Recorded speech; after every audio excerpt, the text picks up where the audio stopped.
Good morning, students. Welcome to online classes. Hope you all doing well these days. Stay safe, stay home. Now, students, today I am going to explain chapter 3 शब्द विचार. वर्ण आपस में मिलकर शब्द बनाते हैं. शब्द वही होता है जिसका कुछ ना कुछ अर्थ होता है. मछली, पक्षी, भालू.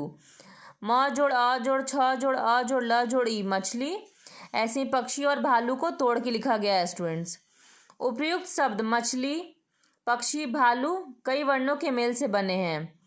दो या दो से अधिक वर्णों का सार्थक समूह शब्द कहलाता है. शब्दों के मेल से वाक्य बनते हैं, जैसे खरगोश गाजर खा रहा है, यह एक पतंग है. याद रखें, शब्द जब वाक्य के रूप में प्रयुक्त होते हैं तो उन्हें पद कहा जाता है. शब्दों के प्रकार. शब्द के 4 भेद हैं जो इस प्रकार हैं. पहला स्रोत के आधार पर, दूसरा रचना के आधार पर, तीसरा प्रयोग के आधार पर और चौथा अर्थ के आधार पर. पहला उत्पत्ति या स्रोत के आधार पर. उत्पत्ति के आधार पर शब्द 4 प्रकार के होते हैं: तत्सम, तद्भव, देशज और विदेशी. तत्सम शब्द. संस्कृत में जो शब्द अपने मूल रूप में हिंदी में प्रयोग किए जाते हैं वे तत्सम शब्द कहलाते हैं, जैसे मस्तक, कर्ण, मुख, पद, सूर्य आदि. ख तद्भव. वे शब्द जो संस्कृत भाषा में शब्दों से विकसित हुए हैं तद्भव शब्द कहलाते हैं, जैसे काम, सांप, आग, सूरज आदि. यहाँ कुछ तत्सम और तद्भव के शब्द दिए हैं स्टूडेंट्स: अग्नि, आग, आम्र, आम्र, उष्ट, ऊंट. ऐसे सारे आप जिसका अध्ययन करेंगे स्टूडेंट्स. ग देशज.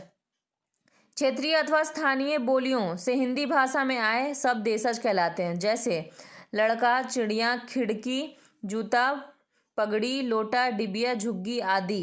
घ विदेशी. हिंदी में अनेक ऐसे शब्दों का प्रयोग किया जाता है जो विदेशी भाषा के हैं. इन्हीं शब्दों को विदेशी शब्द कहते हैं. फारसी किताब, अरबी हलवाई, तुर्की चम्मच, अंग्रेजी स्कूल, पुर्तगाली आल्पिन और फ्रांसीसी करतूस भाषाओं के शब्द हिंदी में प्रयोग किए जाते हैं. हिंदी में प्रयोग किए जाने वाले विदेशी भाषाओं के कुछ प्रचलित शब्द. अंग्रेजी के शब्द: स्कूल, स्टेशन, अफसर, engine, doctor, hospital, telephone, television, radio, bank, cinema, lottery, circus, number, band आदि. फारसी के शब्द: आराम, गिरह, जहर, जादू, नौजवान, बेवा, मुफ्त, सूद, रंग, सितार, हफ्ता, सुर्ख आदि. अरबी के शब्द: अमीर, अजीब, अक्ल, आदत, औरत, इज्जत, इमारत, इलाज, ईमान, किस्मत, किस्सा आदि. तुर्की के शब्द: कालीन, कुली, चिक, चेचक, चमक, तमगा, तोप, बेगम, बहादुर, मुगल आदि. पुर्तगाली के शब्द स्टूडेंट्स: आल्पिन, अलमारी, बाल्टी, फीता, चाबी, तंबाकू, साबुन, तौलिया, फालतू आदि. चीनी भाषा के शब्द: चाय, तूफान आदि. दूसरा, रचना के आधार पर. बनावट के आधार पर शब्द 3 प्रकार के होते हैं. रूढ़ शब्द. वे शब्द जो किसी निश्चित अर्थ में हमेशा से प्रयुक्त होते आ रहे हैं, जिनके टुकड़े करने पर कोई अर्थ नहीं होता, उन्हें मूल या रूढ़ शब्द कहते हैं, जैसे खिड़की, लकड़ी, लड़की, सेना, तोता, कमरा. यौगिक. वे शब्द जो एक या एक से अधिक शब्दों के मेल से बनते हैं और जिनके खंडों का स्वतंत्र अर्थ होता है यौगिक कहलाते हैं. ये शब्द उपसर्ग, प्रत्यय, संधि और समासों के नियमों से बनते हैं, जैसे विद्यालय, विद्या जोड़ आलय, राजकुमार, राज जोड़ कुमार, महाराजा, महाजोड़ राजा. तीसरा, योग रूढ़. ये शब्द भी यौगिक शब्दों से ही बनते हैं पर इनका अर्थ निश्चित होता है. बहुव्रीहि समास के शब्द इसमें आते हैं, जैसे विषधर का सामान्य अर्थ विष को धारण करने वाला अर्थात शिव. विषधर शिव के लिए रूढ़ हो गया है. इसी प्रकार चक्रधर, पीताम्बर, गजानन, पंकज आदि हैं. प्रयोग के आधार पर. वाक्य में प्रयोग के आधार पर शब्द 2 प्रकार के होते हैं: विकारी और अविकारी. पहला, विकारी. वाक्य में प्रयोग करते समय जिन शब्दों के रूप लिंग, वचन और कारक के अनुसार बदल जाते हैं वे विकारी शब्द कहलाते हैं. ये 4 प्रकार के होते हैं.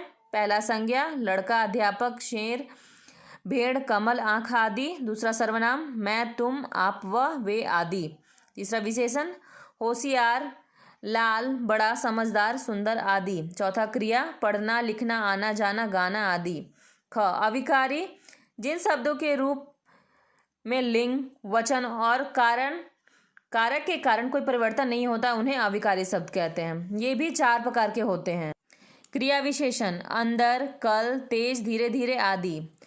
दूसरा संबंध बोधक ऊपर, अतिरिक्त, बराबर आदि।